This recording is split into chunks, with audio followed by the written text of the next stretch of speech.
Ľahkosť pre mňa znamená úplná zmena životného štýlu a možností, pretože nakoľko som učiteľka v hudobnej sfére a zúčastňujem sa na rôznych kultúrnych podujatiach, tak v posledných rokoch to bola pre mňa veľká záťaž.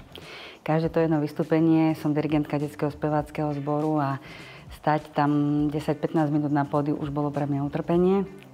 A v týchto dňoch sa na každé vystúpenie teším, pretože je to pre mňa úplne niečo iné a užívam si to bez bolesti a bez trápenia. Dosiahnuť ľahkosť života sa mi nepodarilo vyše 40 rokov a preto som sa poradila s mojou doktorkou, ktorá mi ukázala spôsob, aký by som k nej mohla prísť. Reakcie môjho okolia boli fantastické, lebo po tej ročnej premene, ktorú som absolvovala, ma zrazu niektorí nespoznali. A naopak tí, ktorí mi prejavili ten obdiv, bolo to pre mňa úplne vietor do plachiet a nádherný pocit toho všetkého, čo som za ten rok tomu obetovala. A zrazu kilá na váhe išli dole. Bolo to niečo, po čom som túžila celý život a čo sa zrazu zo veľkého nedosiahnuteľného sna stávalo realitou. Samozrejme, že moje žiačky hneď hľadali odo mňa návod na chudnutie, pretože tam mám veľa tínedžerok, ktoré chcú mať šik postavu a takisto mi prejavovali taký obdiv, ako sa zrazu pred ich očami mením. No, každé to vystúpenie bolo pre mňa fyzicky náročné, pretože stáť niekoľko minút na pódiu až do hodiny už moje kolena nezvládali.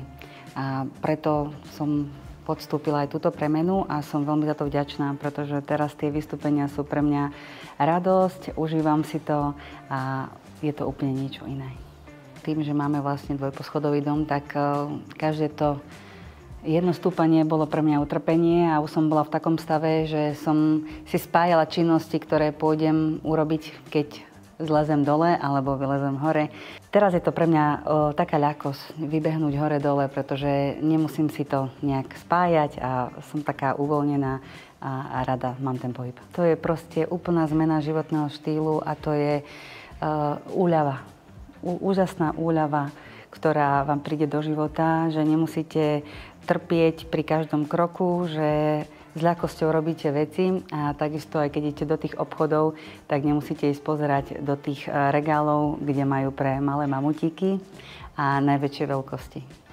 No, najviac ma to prekvapilo asi pri jednom dni, keď som išla moderovať jeden ples a dala som si na seba šaty, teda plánovala som si dať na seba šaty, ktoré som mala rok predtým na svadbe mojej krstnej dcéry.